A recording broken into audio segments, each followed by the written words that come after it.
Buenos días, tardes o noches.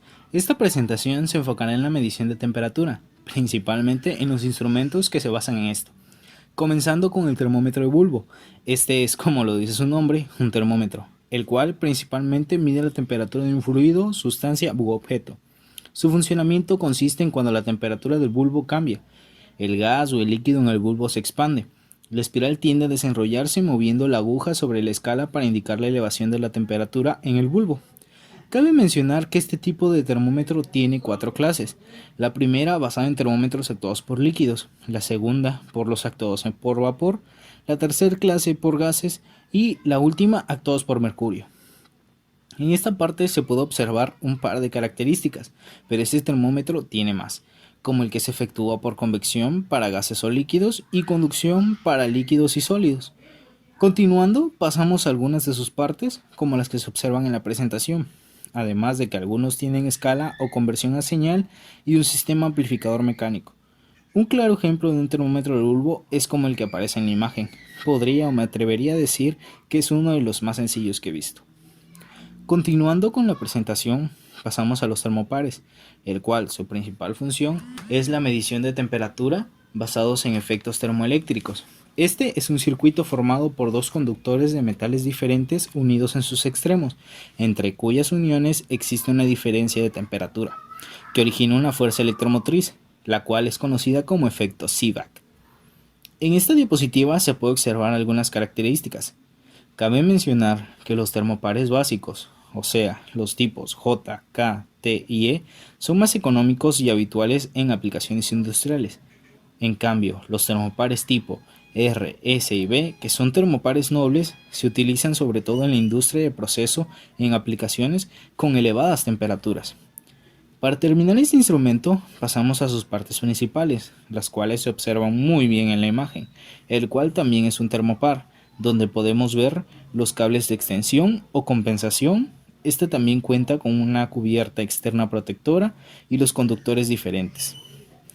Y estos también cuentan con una caña pirométrica, los cuales nos llevan a nuestro siguiente instrumento, los pirómetros, de los cuales veremos el óptico, el cual sirve para medir la temperatura de una sustancia a partir de la radiación que emana el cuerpo, y funciona comparando el brillo de la luz que emite la sustancia con el de una fuente estándar. Se utiliza tanto para medir la temperatura de gases como de cuerpos incandescentes. Pueden llegar a medir temperaturas superiores a los 1000 grados centígrados, a comparación del pirómetro de radiación, que es capaz de medir temperaturas que se ubican entre los 550 grados centígrados y los 1600 grados centígrados. Y estos pirómetros se fundan en la ley de Stefan Boltzmann.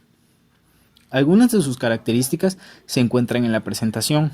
Su alto nivel de precisión métrica se debe a los dispositivos internos que ayudan a calcular con exactitud la temperatura y a no dejar que elementos externos perturben dicha lectura, al igual que tienen un alto nivel de velocidad de respuesta. Estos pirómetros están formados por un dispositivo capaz de transformar esa energía en datos interpretables por el sistema. Además de que se muestran en la diapositiva, cabe mencionar que los dos primeros pirómetros de izquierda a derecha son ópticos. El primero es óptico y el segundo es un óptico de radiación, dejando al final el pirómetro de radiación, el cual solo es de un color, y modelo METIS M323. Después tenemos a las cámaras termográficas, las cuales son un dispositivo capaz de medir la temperatura y ofrecer una imagen térmica de los objetos.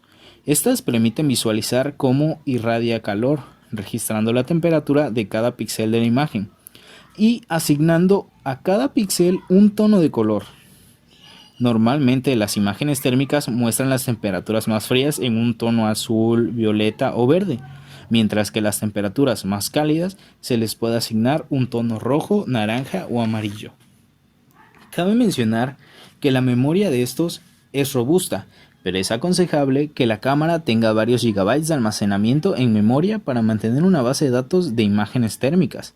Algunas cámaras tienen softwares más avanzados que otras, al igual que los diferentes tipos de enfoque, y algunas tienen la posibilidad de cargar y compartir las imágenes de forma inalámbrica. Qué loco, ¿no? Para concluir este instrumento, falta mencionar las partes de este. las cuales con una tapa protectora para lentes, ranura para tarjeta de memoria SD y algunos pueden llegar a poseer un adaptador de corriente alterna y anillo de enfoque e incluso un micrófono para grabar notas de voz. Como ejemplo visual de esto se muestran en las imágenes una con pantalla LCD y en otra en donde se utiliza un botón disparador para la captura de dichas imágenes.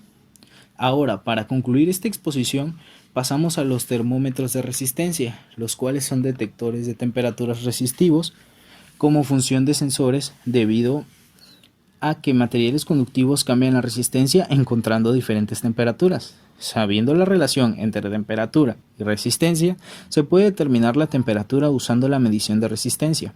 En este termómetro de resistencia cambia la resistencia eléctrica dependiendo de la temperatura, o dicho de otra manera, estos termómetros de resistencia usan el acto que la resistencia eléctrica de un conductor eléctrico varía con la temperatura.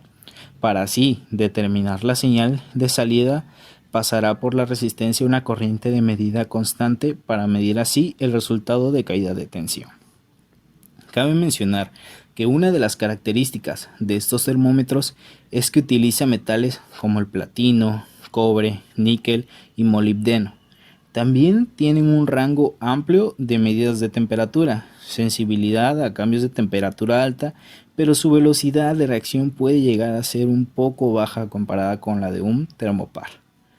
Estos también cuentan con resistencia de platino y los conductores, envoltura externa protectora, terminales de conexión, tal como se puede apreciar en las imágenes, en donde también se muestran tres tipos de RTDs o de termómetros de resistencia, los cuales dos de ellos con 3 hilos conductores.